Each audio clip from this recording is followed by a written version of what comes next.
whatever out of my last speech. So this time I'm going to be clean, um, so I can save money. Um,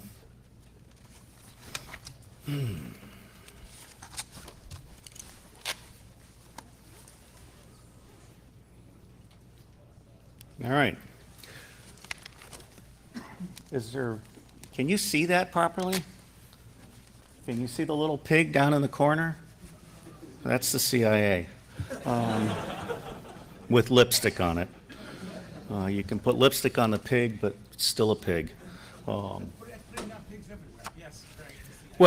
no, that's something I'm very frustrated. I've spent the last 20 years trying to help governments get in touch with the information they don't have to steal.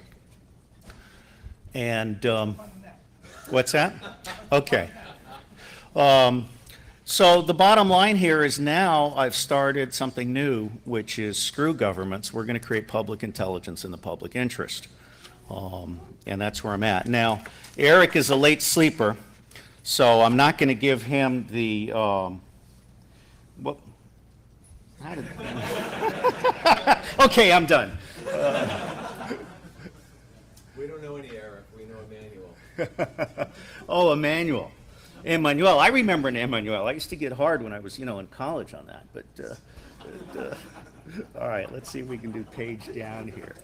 This is the old part, the other old part. Okay, page down. There we go. You all will notice that I don't look like Agent Steele. Have you all heard the story about the FBI in Chicago? No? All right, well, I had flown in from Australia. I had about an hour's sleep, and there's a knock on the door, and it says room service, and I said something to the effect of, please go away. And there was a pause, and then FBI. And so I got up. I was naked and pissed off. And outside the door were two football captains and a prom queen. And this was the new generation of the FBI. They quickly discovered that I wasn't Agent Steele. And so we moved on from there. But I've always had a soft spot in my heart for him because of that encounter. I'm fucked up. What is the matter with this thing? All right, hold on. I realize I'm pushing the wrong button now. That's what she said.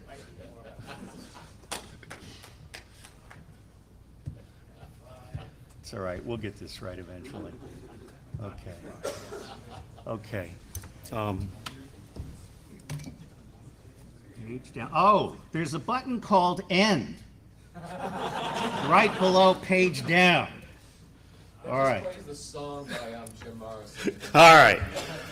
Now, I can't do justice to, let's see if that works. That's even better. The arrow I can understand.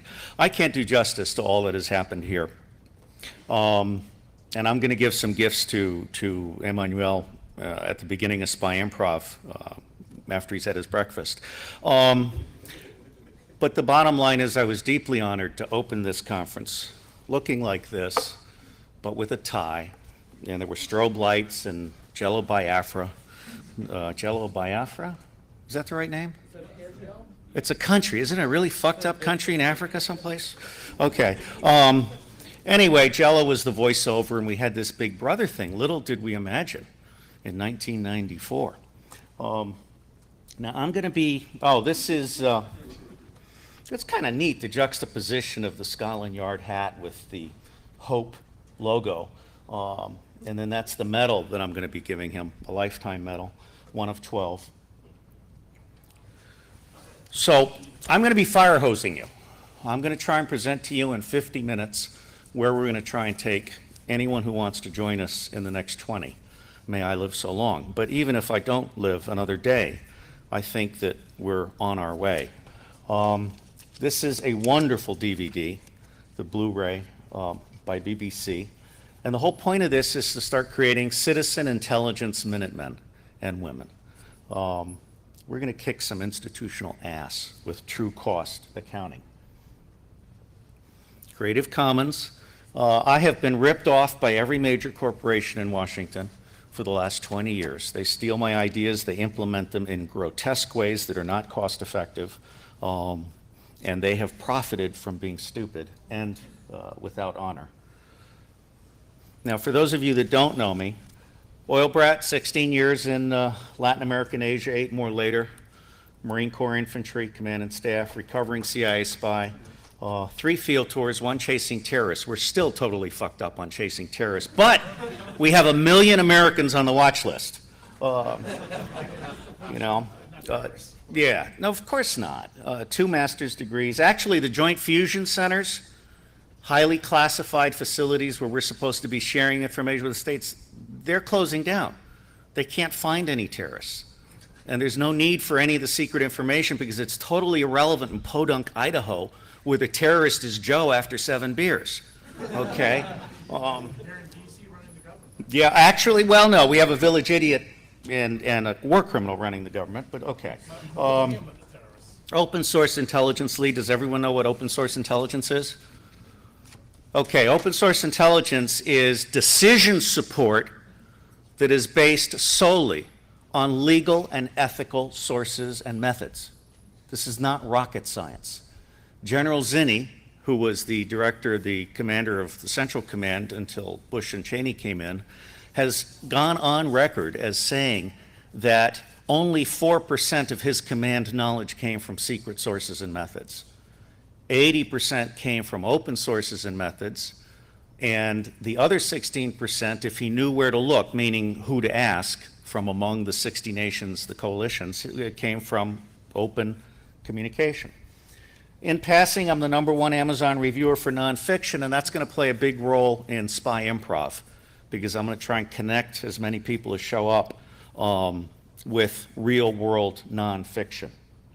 Finally, I'm the advocate for the Earth Intelligence Center, and I'm the world's most pissed off end user. Yeah, oh, no, believe me. Sometimes it costs me $3,000 at a time. As they say, better pissed off than pissed on, right? Yeah. Okay. Now, what I'm gonna talk to you about today is the Earth Intelligence Network.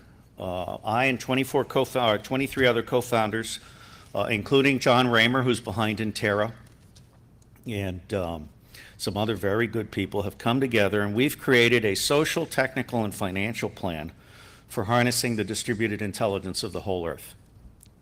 This is something I've been working on for 20 years, but I didn't have my culminating moment until I realized I had to turn my back on all governments.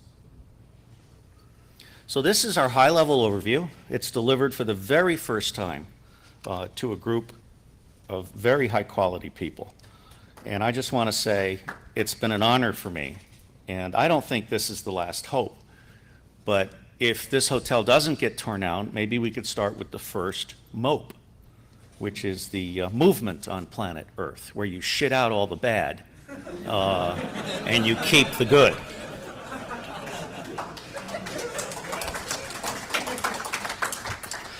I thought of that as I was preparing for this meeting. Now, based on my broad reading, these are the key negative trends, and it doesn't take a rocket scientist to figure this out.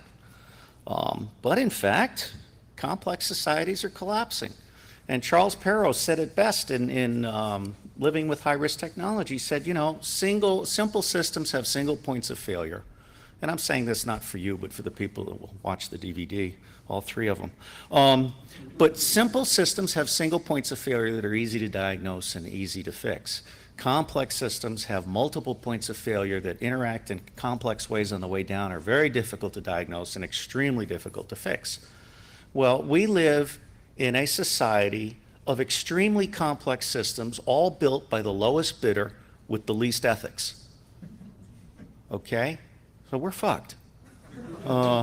And the problem with the information age is that unlike the agriculture and the industrial age, it doesn't degrade gracefully. It's either black or white. It's either on or off.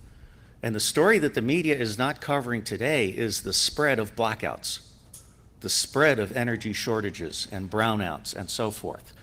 They're also not properly covering the loss of water, but we'll talk about that another time.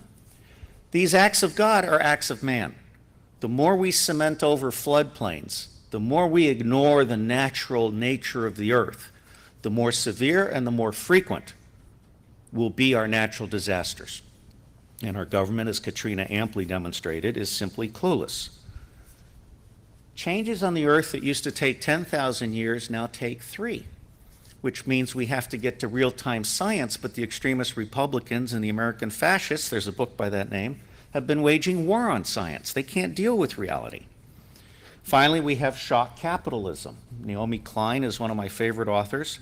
She's really done a good job both with No Logo and shock capitalism. And I have to tell you, about 5 years ago, Wall Street realized that the only profits it was going to make were on the way down. They already know this stuff. These aren't stupid people. These are really, really smart people. And the hedge funds are starting to bet on collapse. And that's why they all have hideouts in Dubai, which is the new Switzerland, where Dick Cheney has 70 non-virgins waiting for him. If they're experienced, What? well, they're not virgins, at least they're experienced. Using the term loosely. Okay, political corruption is ascendant, and we don't need to spend a lot of time on that. Now the good news, and I am somewhat of an optimist, is that there are positive countervailing trends. They cannot put all of us in jail. No, I've been promised that no arrests will be made until I'm done speaking on Saturday, at which time I expect to be arrested with you, and it will be an honor. Now, Yochai Benkler has written a brilliant book called Wealth of Networks, and Lawrence Lessig, who's a lot smarter than I am, has been raving about it, which is why I bought it and read it.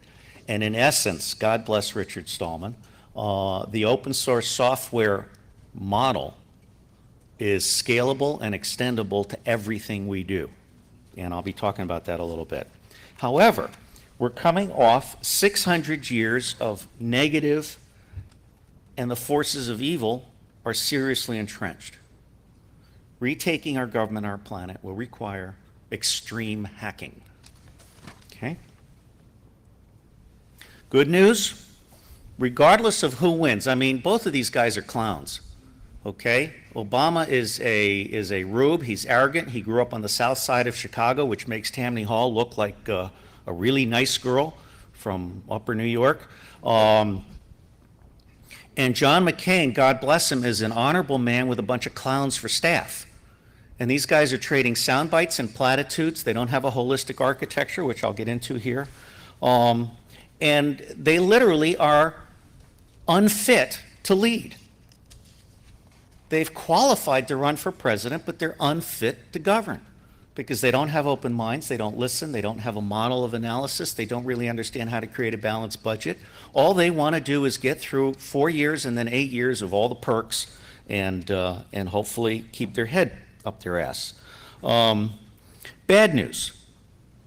Nothing the United States or Europe do in the next 4 to 10 years will make a difference unless we create a model that Brazil, China, India, Indonesia, Iran, Russia, Venezuela, and wild cards like the Congo, which is as big as the United States, unless we create a model that they can adopt that will create 7 billion billionaires without consuming the earth. That's the end game for me in the next 10 years.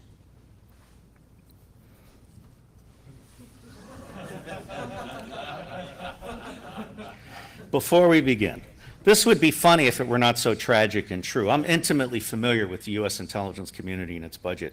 We are wasting $60 billion, and this is the low number. It might be as high as $75 billion. We're wasting $60 billion a year or more on the 4% we can steal. Now, I created this slide in 1994, and it's still valid. We still are not connecting, and this is my third book, All Information in All Languages All the Time. We're still not connecting. This is just idiocy. Believe it or not, there is still no place in the U.S. government where everything we know comes together.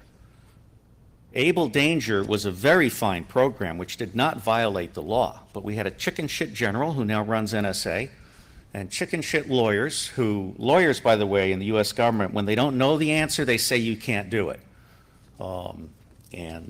That tends to actually do a lot of bad things. But we don't have anywhere where we can make sense of all of the information.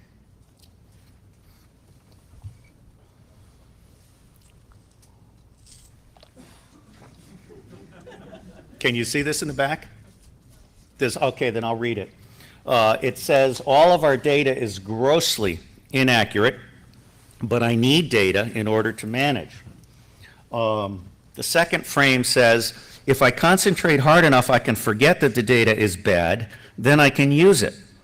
And the third frame says, I have to give him credit. Managing is harder than it looks. Okay? I'm not making this up. We actually have people in the U.S. government, including the National Ground Intelligence Center and everywhere else, who are, their sole job is to fabricate data, to falsify data, to manipulate data so that we can buy systems we don't need at costs we cannot afford.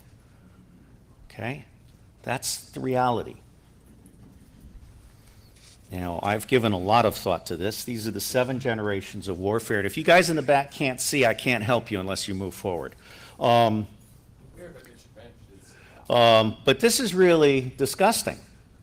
And I have to tell you, believe it or not, the U.S. military is at best in the 4th generation. I'm in the 7th generation. I work every day in 183 languages, and my secret is little Filipino boys who'll do anything for a beer. Okay? Don't go there.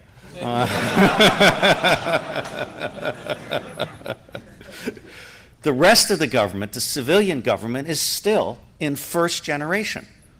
The U.S. government is not actually there to make decisions and create policy in the public interest. They're there to protect budget share and represent the corporate stakeholders against we the people. And the only way we're going to beat them is by eliminating the information asymmetries and the apathy that characterizes our nation. Now, Steve Arnold of Arnold IT has for over a decade been my most reliable source on IT trends and tribulations. And he created this slide, less the Google portion. And for those of you in the back who I mean, if you're having fun back there and you don't need me, just say so. But this is his slide.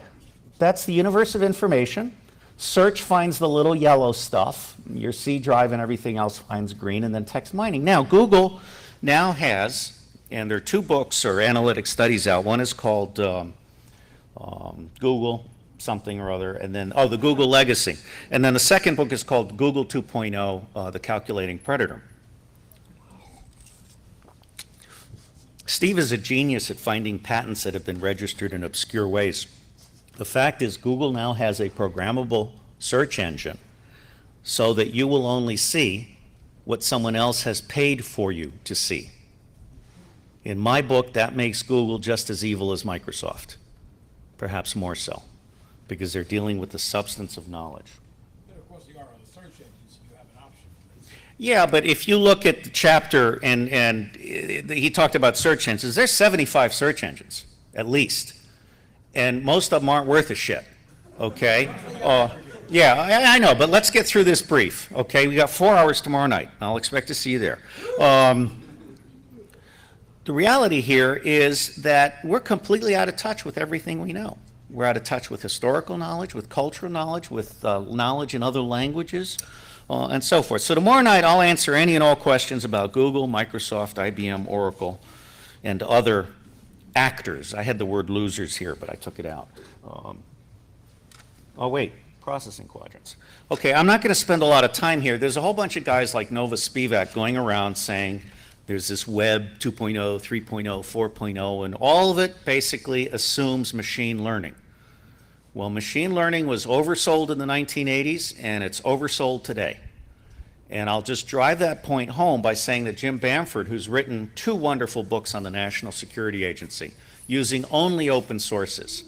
Bamford, his second book, after reviewing the trillions of dollars that NSA has wasted trying to create supercomputers and artificial intelligence and heuristics, it cost CIA $3,000 for me to learn that word. It means rules of thumb. Okay. The fact is that Jim ends his book by saying that one day, with another $1 trillion, NSA may finally create the ultimate computer, which is a very small computer, takes almost no energy, and can do petaflop calculations per nanosecond. And the last three words in his book are the human brain. Okay? So my job is to put CIA and Google out of business by turning away from technology being substituted for thinking and having thinking substituted for technology. And that's what the Earth Intelligence Network is all about. So what is the Earth Intelligence Network?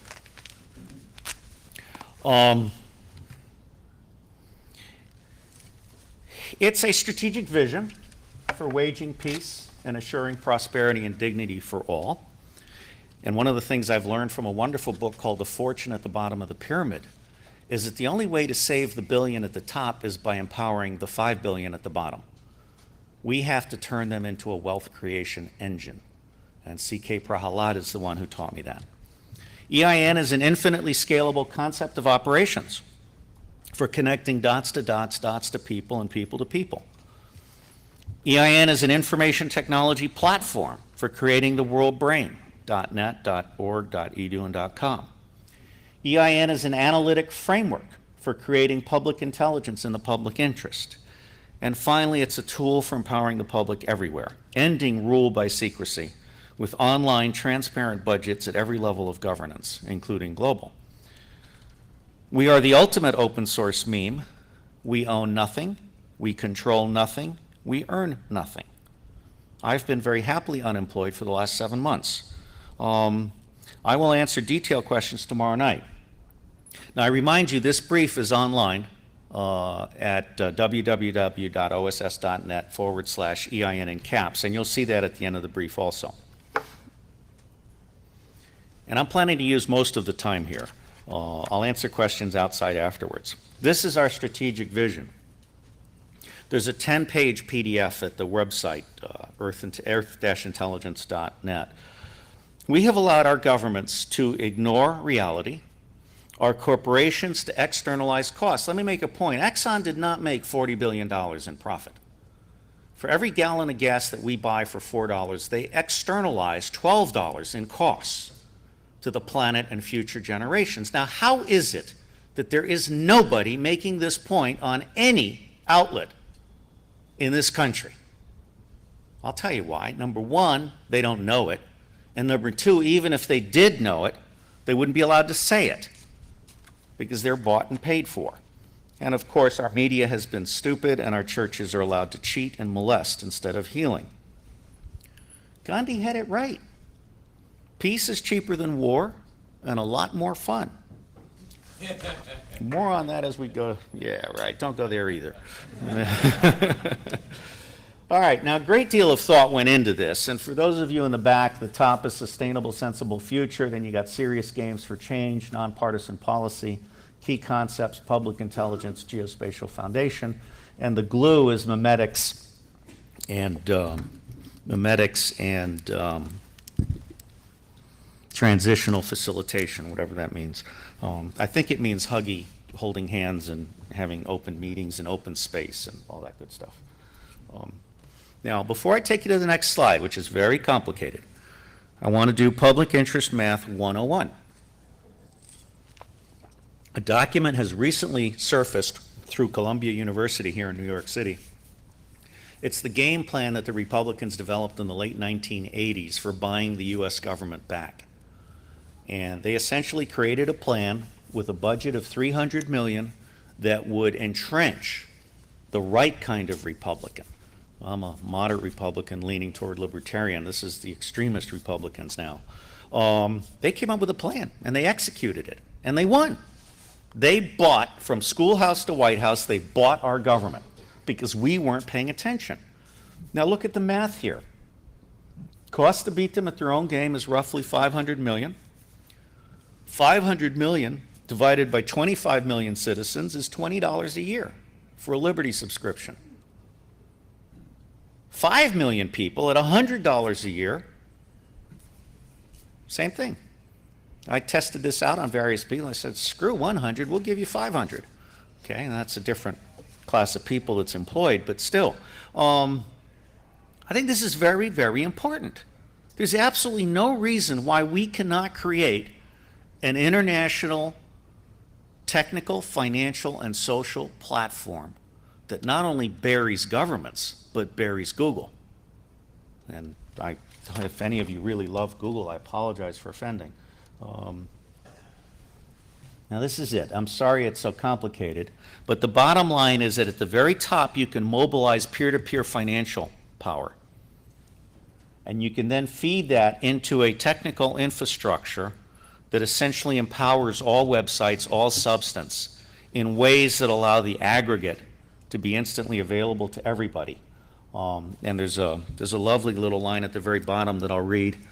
It basically is a spectrum of sticky integrated services, internet, public intelligence, public policy forums, serious games, and real-world budgets.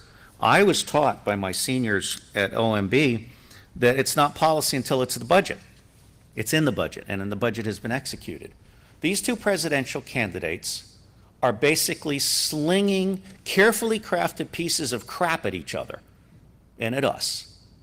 And these things have absolutely no foundation in reality, no foundation in a balanced budget. These guys don't even have a cabinet pre-formed. I mean, you know, for McCain to rely on Graham as his economic advisor, holy shit. Now, I don't want to spend a lot of time on this, but these are 18 functionalities that we knew we needed in 1986. And they begin with ingestion technologies and then sense-making technologies or capabilities, functionalities, and then sharing and stuff. I'm a member of the West Coast hackers, the Silicon Valley hackers group that started with the Homebrew Club, and Stuart Brand started it, and today Larry Page and I avoid each other at this meeting, or maybe he avoids me. But I try not to get in his way out of respect. Microsoft has been using first-rate marketing to sell second-rate crap, and they have also migrated their application program interfaces over the year, and you know this better than I. And the bottom line is they have completely destroyed the ability to innovate on the edges of the network. And so I think we need to be committed to integrating open source software, open source intelligence, and open spectrum. And all three need to be in the service of, by, and for we, the people. Now that's a little complicated, but this is what we actually have now. There's no reason why you can't set this up tomorrow for your neighborhood. There's no reason why your neighborhood can't become a smart neighborhood in which you are sharing. You have a shared directory, shared calendar, virtual shared budget. There's no reason why, with all of the volunteer hours that we have, every budget decision coming forward that impacts on your neighborhood can be presented to your neighborhood. And here in the US, most people are on the internet, but for those who aren't, there can be coffee shops and places like that where you can undertake to brief people who don't have the access. Has anyone heard of Toozle? Okay. Toozle was created by a double PhD, Dr. Dave Warner. He's both a PhD and a medical doctor. He's one of a small handful of people that have been funded by DARPA for the last several years. You can Google for, or Yahoo for, as I do. I know, it's a small thing, but Yahoo for Strong Angel. You'll find Strong Angel 3, and there you will find Toozle. And you can download it, and you can play with it, and you can augment it. What DARPA and these guys realized is that anytime a crisis happens in Haiti or anywhere else, all kinds of people come in. And their C4I systems, their command, control, communications, computing, and intelligence or information systems, they're all incompatible. So what they created is something that fits on a thumb drive that allows you to be immediately up and running as part of a local area or wide area network. And I'm not a technical person, but I think that's a pretty cool concept. And I would love to see Hope, MOPE, whatever, move toward the content side of the house, toward the sharing and the sense-making side of the house. Because ultimately, that will call into question every government decision being made. Now, I've known Dick Clavens and Brad Ashford for a long time. This comes from their website, Maps of Science. And this particular slide, if you choose to download the briefing from the internet, this particular slide is very, very high resolution. And it allows you to drill down to the connections and so forth. So right now what's happening is that cognitive science, which has been struggling for years, is slowly starting to get a grip on the fact that maybe it's about humanity, not about science. And at the same time, collective intelligence with big pushes from guys like Tom Atlee, the author of Tao of Democracy, George Poore, and many others. We have a book that I'll talk about in a minute. Collective intelligence, which is us sharing and sense-making and agreeing on consensus that is long-term sustainable, that's starting to emerge as a force in its own right, completely apart from science or anything else. The world brain exists today. We don't need Web 3.0, 4.0, 2.0, whatever. We have a world brain today. It's just beyond schizophrenic. Now, I bought 3 URLs 10 years ago, and I own them for the next 10 years, and we're in the process of working with the university to get the .edu URL. But we have a concept for creating a very low-tech means for allowing every neighborhood, every municipality, every county, every state, every government, every issues group to actually start becoming intelligent. Okay, I mean, I love Paul Hawken and the folks that created WISER, World Index of Environmental and Social Responsibility. But the fact is, WISER right now is just one big database of people who have entered their stuff, and there's nothing you can do with it that I can see. So we need to get to where we can do stuff. Now comes the substance, the meat of how we take back the planet and our government. I had an epiphany, that's the Republican word for aha experience, about 2 years ago when the UN High-Level Threat Panel reported out, and General Scowcroft was a member of that panel, and they said, these are the 10 high-level threats to humanity. I said, yeah, I mean, for me, this was not a surprise, but for George Bush and Dick Cheney, who believe that terrorism is the only threat, this was a little disconcerting if they ever gave it any thought.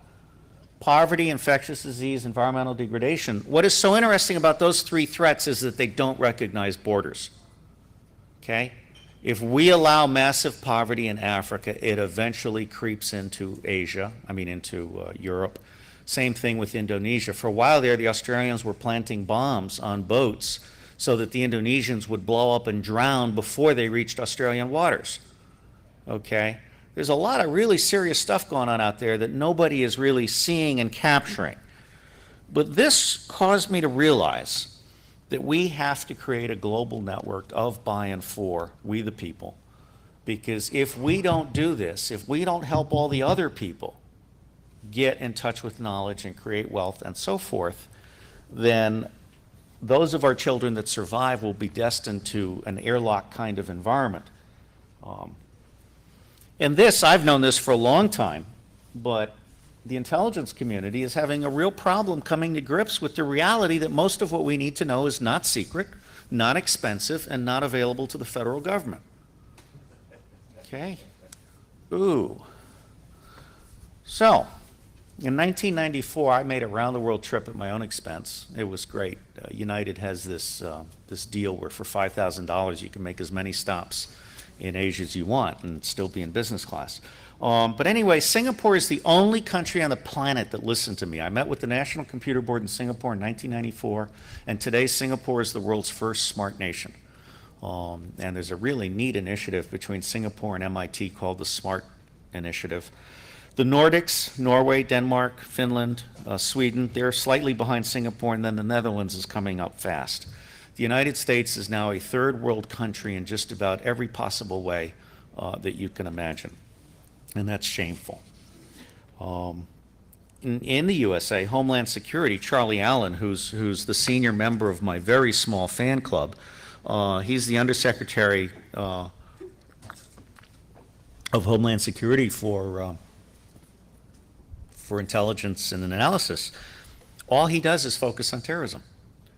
And I tried to say in an email, I say, look, Homeland Security is about poverty, infectious disease, environmental degradation. We've got to start controlling the developers.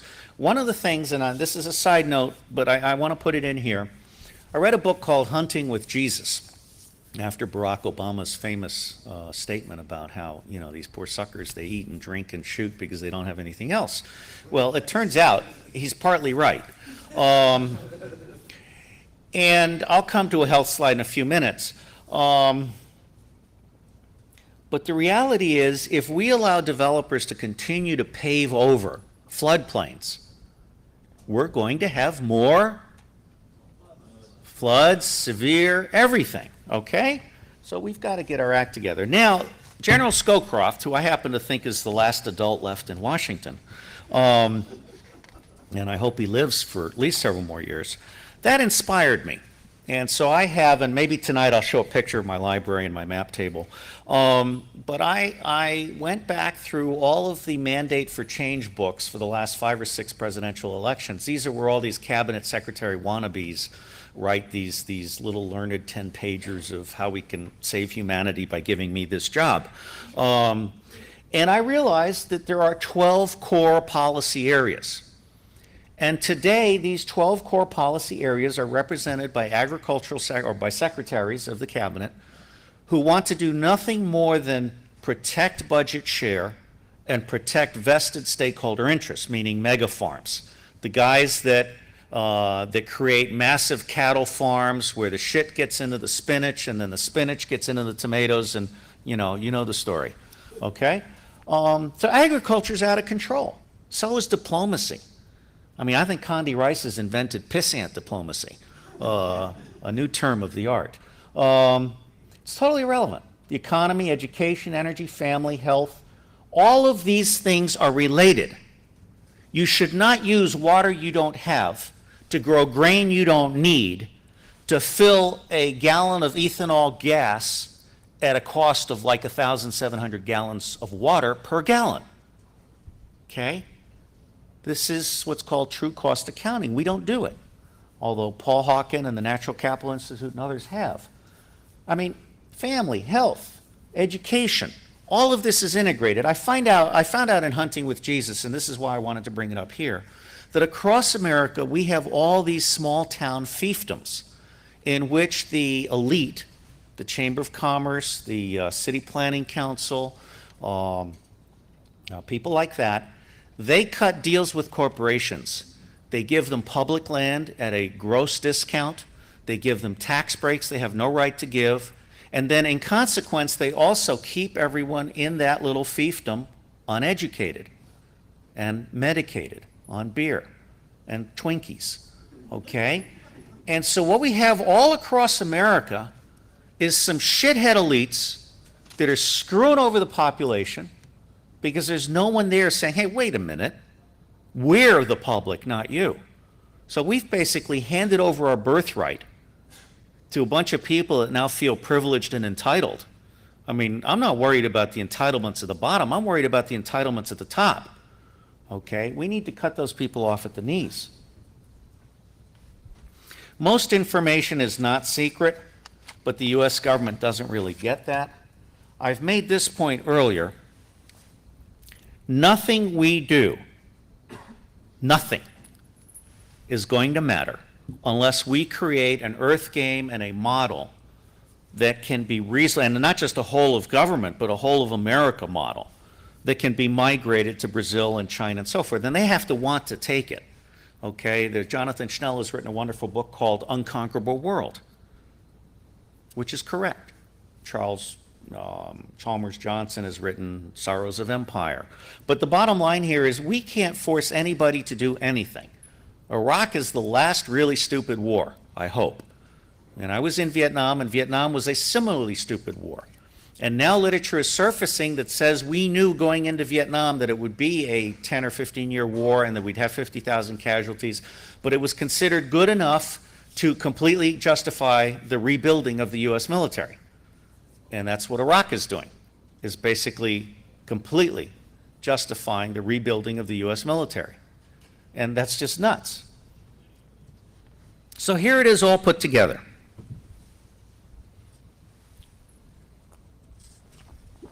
Policies on the left, I'm sorry, threats on the left, policies across the top, and the players three-dimensional going back. This is what our analytic model looks like. And this one graphic makes clear both the idiocy, if not the mendaciousness, of the past 8 years, and the platitudinous nonsense that both of the presidential candidates are presenting to us today. And I will tell you very candidly that I thought so much of Obama that I drove to Des Moines, and the hotel was full up, and a woman of color at the desk realized that what I was doing was important. She put me in one of the 2 rooms next to Obama that the Secret Service had blocked. And then at 3 in the morning, I created a special memo for Obama, and there was a Secret Service officer of color there with me, and I showed it to him. I gave him my SSN. I said, look, I'm going to sneak past you guys and put this under his door, okay? And after he read the memo, he said, okay, this is good. I put it under his door. I don't think Obama ever read it.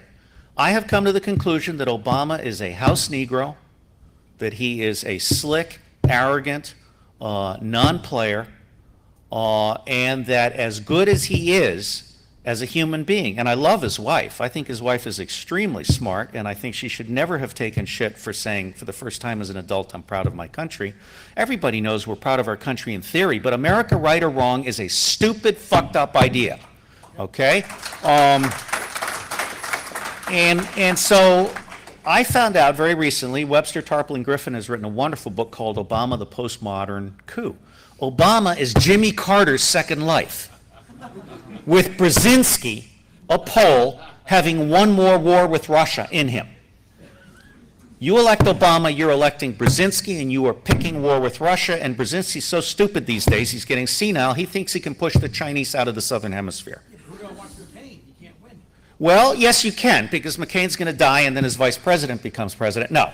All right, let's talk about that. All right, we'll talk about that at Spy Improv. At Spy Improv, we'll do that, okay?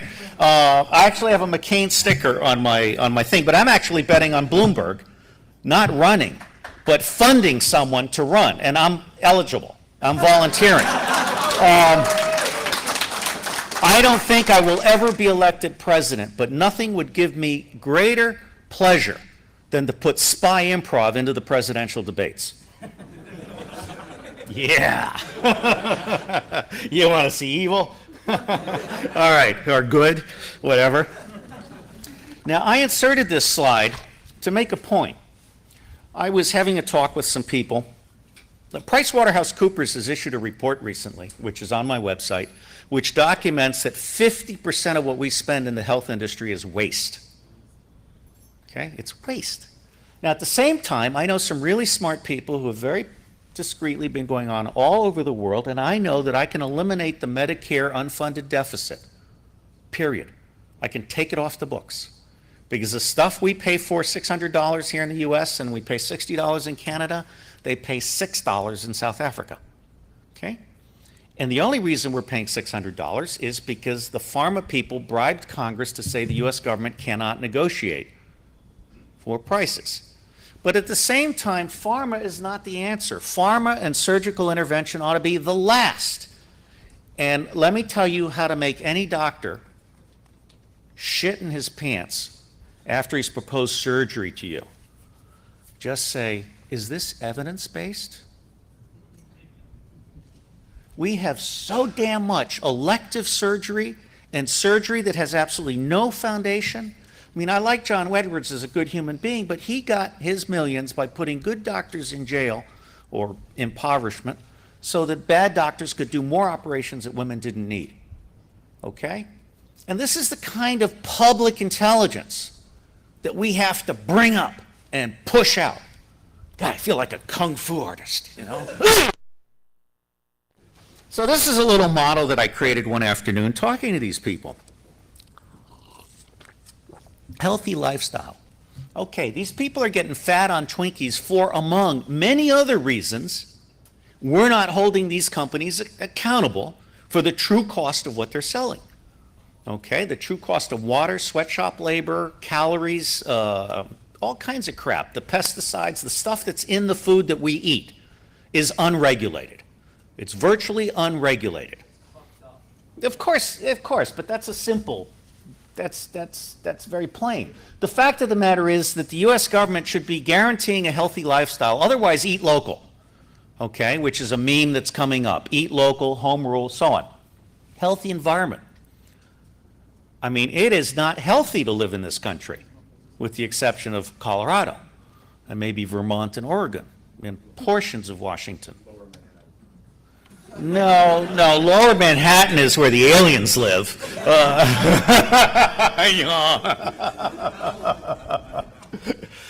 Natural alternative remediation. I mean, Chinese medicine is starting to become really, really big among the really, really wealthy, because the really, really wealthy can afford good information.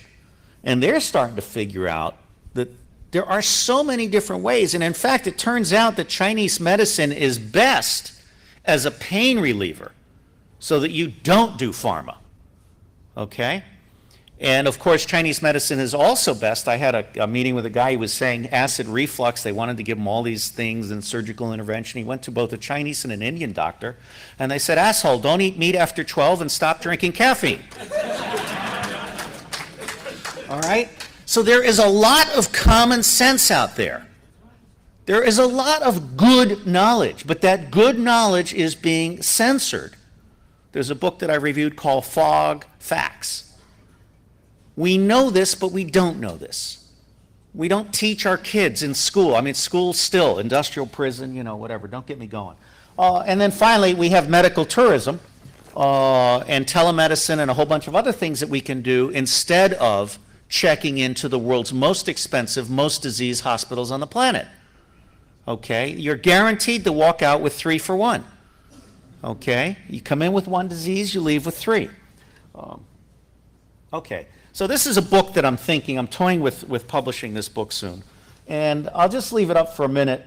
But essentially, health intelligence, this book here gives you an idea of how we should be thinking about health as a national security, national prosperity issue. I absolutely guarantee you, neither McCain nor Obama nor anyone working for them has a goddamn fucking clue, that's going to cost me $100, of how to do this. These guys are zombies. And so are we, except for the people in this room. Okay? Out there are the unwashed people who are just going through life. They're gerbils on a wheel. Okay? And it's kind of sad.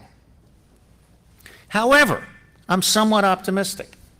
I believe that in the next 10 years, we can create an Earthgame and a global network for sharing information and for multicultural sense-making that will provide the 8 challengers with compelling, truthful, and useful policy and budget support. I'm very close to the end. We will have time for a few questions. Singapore is where I believe I want to put my center of gravity, although New York would do nicely well if Brooklyn would give us space, because they speak 150 languages in Brooklyn. Okay, in the Bronx, I'm not sure they speak anything. I'm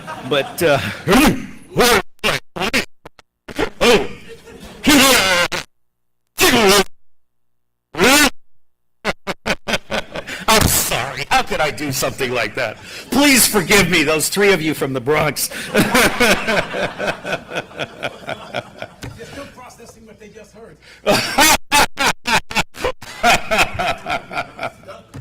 All right, now, here's the deal.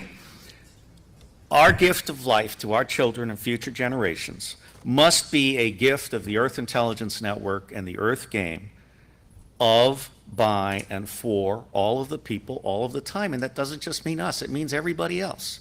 I gave an invited rant at Paul Allen's Interval Corporation back in 1993, I think it was, or 94.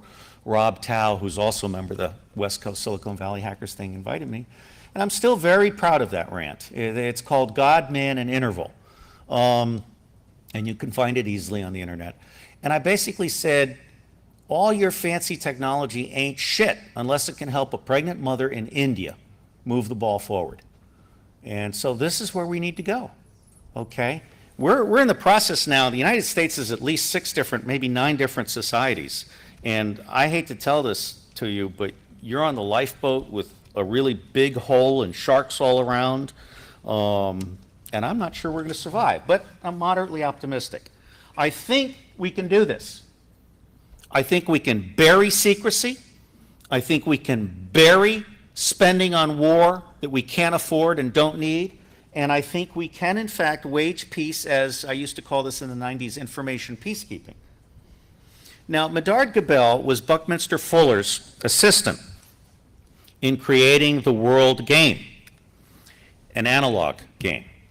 And I have funded him this past 2 years. My wife's still pissed at me. I basically spent my profit for the last 2 years on creating the Earth Intelligence Network, and then I became unemployed for 7 months, and I can't understand why she's mad. It's like that Crocodile Dundee, where he goes for a walkabout for 18 months and his wife leaves me. And Sue says, "Silly woman." And he says, "Yeah." Anyway, it's hard. But Medard is creating a system. He's got the architecture. And the reason we can't build on the serious games that now exist, which I asked him, why can't we plug and play? He said that would be like trying to connect football, soccer, baseball, cricket, and chess all in one game. Yeah, whatever. But the point is that if you create a platform that has standards, then you can create generative new games on the edges that will interact and relate. You can create new information modules and things like that. So we have him positioned where for $2 million a year he can build the Earthgame, and it won't cost that anything more than that. And all these people that say you need more is not. And the problem is DOD is in the process of spending much more than that to create a world simulation where they decide what you're thinking. And this is kind of scary. Online budgets like the national budget simulation will be embedded so that individuals can go in, identify themselves only by their zip code and their political preference. Okay, we even have Biafran in there. And then they can see the aggregate result of their deliberations, appreciative inquiry, online stuff. I don't know if you guys are in touch with the Seattle tree huggers that are doing all this Citizen Wisdom Council stuff, but I'll talk about that tomorrow night also. But the bottom line is we the people have more common sense. I could run this government better with a book was written about him, The Average American, and he's so cool that when the guy finally went back to him after 2 years and said, "You're the average American," the guy said, "Wow, what an honor." And that's cool. Intuitively, he got it. Intuitively, he got it. So there you have it. Now, I'm not going to spend a lot of time on this, but E.O. Wilson and Lester Brown and Medard Gabel, who's publishing a book, 7 Billion Billionaires soon. I mean, for what we spent in Vietnam, we could have built a 2-story cinder block house and a swimming pool for every single Vietnamese. And lest you think ill of the CIA, let me tell you that when Johnson decided that he had to wage war in Vietnam in order to keep his social program alive, the CIA desk officer in the analytics side said, "Oh my God." He said, "Ho Chi Minh is a nationalist. He is not a communist. Ngo Dinh Diem is a Catholic dictator. Madame New set the class on world bitch until Hillary Clinton came along behind the lines." I'm sorry, I had to do that. I planned that. But no, New was a murderess. Now, there are people that say that Hillary has been involved in 50 murders. You can find that on the website. A lot of Clinton's security detail has been offed in the past 15 years. I say this seriously and with gravity. A lot of his people who were intimately familiar with him and his personal preferences and desires after hours are now not on this planet. You heard it here first, maybe. So this is a real budget. Now, I created this for Wikimania 2006, I think. I won't spend a lot of time on it since we've got 6 minutes left. But I do want to say that it's unfortunate that Jeff Bezos and John Chambers and Larry Page and Jimbo Wales don't play well with one another. Okay? They're really playground bullies in their own way. And Jeff Bezos, I lectured to standing room only. IBM and Microsoft got 150 each. Most people got 15 to 30. I had over 300, including 5 vice presidents, I think. And I pitched Amazon on creating the world brain where the top authors on poverty become the Global Intelligence Council on Poverty, and everybody who's interested in poverty all over the world becomes the local observer and sense maker on poverty. Didn't want to hear it. It wasn't in outer space, and it wouldn't fit on Kindle. You know, I'm very frustrated. You guys actually make me feel good. This is my happy face. Okay. I don't like Steven Seagal, but that's the one piece of acting that was decent. Okay. Now, coming to a close, we have an advantage. The world is starting to realize, after Katrina, 9/11, other things, that in fact we're in crisis. We have another advantage. This is called Epoch B leadership. The future is here now, and it's about bottom-up multicultural decision-making. And I think that the highest caller for any hacker is to research and post the true cost information about any product or service. And my dream is to convert the educational system so that we do that. Now, I've read Stallman's book. I listened to him 2 years ago. Microsoft is certainly a continuing big part of the problem. We have got to get to open APIs, open source software, open source intelligence, and open spectrum, and screw whether the government wants to do it or not. That's what ham radio operators did. They were the first hackers. Okay? Now, this is my model. This is what I use to explain to really stupid generals why open source intelligence matters. You know, the government, the clandestine human intelligence guys, which I used to be, they try and recruit a player to drop the ball or catch it on command. SIGINT plants a listening device in the dugout and tries to call the game that way. Imagery intelligence takes a picture of the ball field every 3 days and tries to predict the game that way. Measurements and signals intelligence sniffs for the ball and tries to predict its direction, and then when it fails, asks for 10 billion more. Open source intelligence changes the rules of the game. Any catch by any member of the crowd is an out, and we offer to buy the ball back at low cost. That's how we handle the information explosion. Everybody gets to play. Everybody knows that there is a benefit, a tangible benefit, volunteer, prestige, whatever. This is a winning order of battle, and it's the only order of battle that will scale and adapt to meet the diverse, unpredictable challenges that we face. So open spectrum, open money, open everything. I tried to get Admiral McConnell, Admiral Studeman told him he should listen to me. I spent a long time preparing a one-pager for the D&I. Its essence said, launch a lifeboat. If you're not using open source intelligence to judge the return on investment on all the classified disciplines, you're screwed. He didn't get it. You know, he's a good man, but he's just, you don't know what you don't know. And these people are on autopilot. So these are 4 reforms in need of the open, and you can look at this later. But basically, open source information has something to do with each of these. Self-rule by non-transpartisan transparency is our deal. If I were running for president, I would be talking about our deal, and I would not be telling you what our policy is. I would be asking you what our policy should be. Okay? Neither McCain nor Obama get that. Electoral reform right now is the only big issue. Voting on weekends, instant runoffs. I'm planning to listen to the electoral thing because those machines are totally hosed. Okay? And even if they weren't hosed, okay, for the Ohio Republican Secretary of State to put all the good machines in the rich districts and put all the shitty machines in the black districts so that people have to stand in line for 7 hours, this is, as my teenager would say, a clue that something's wrong. Okay? It's terrible.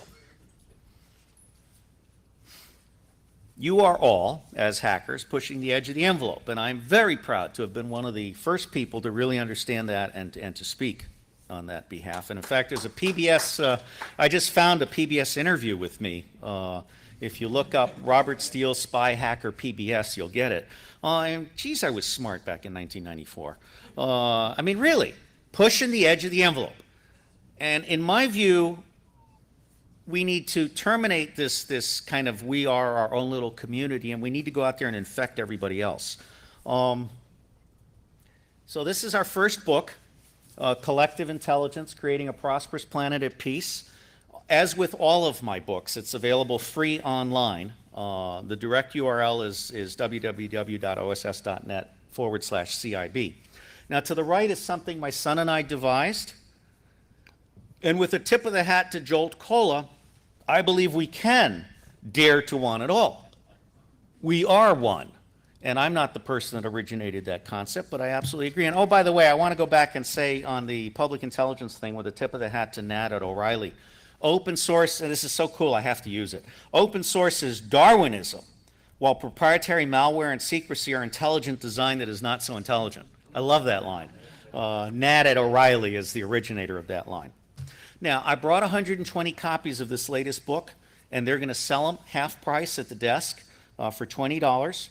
And I also brought some illustration copies of the other books, which 2 people each can sign up for, and then they'll stay and they'll be given to them tomorrow at the beginning of Spy Improv. I love what I do. I will speak for sushi. And God bless every single one of you. Thank you.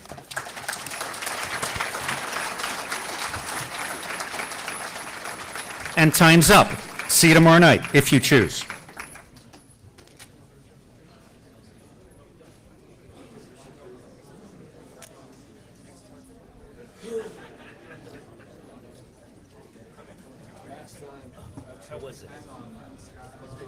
Walk off. And that way people Right. questions. I have Get to, Lance up here. Just follow him, and he'll answer questions indefinitely, right? cord. Okay. That's a great example as far as medical things. Yeah, I'm getting off. Ridiculous is if you ever want to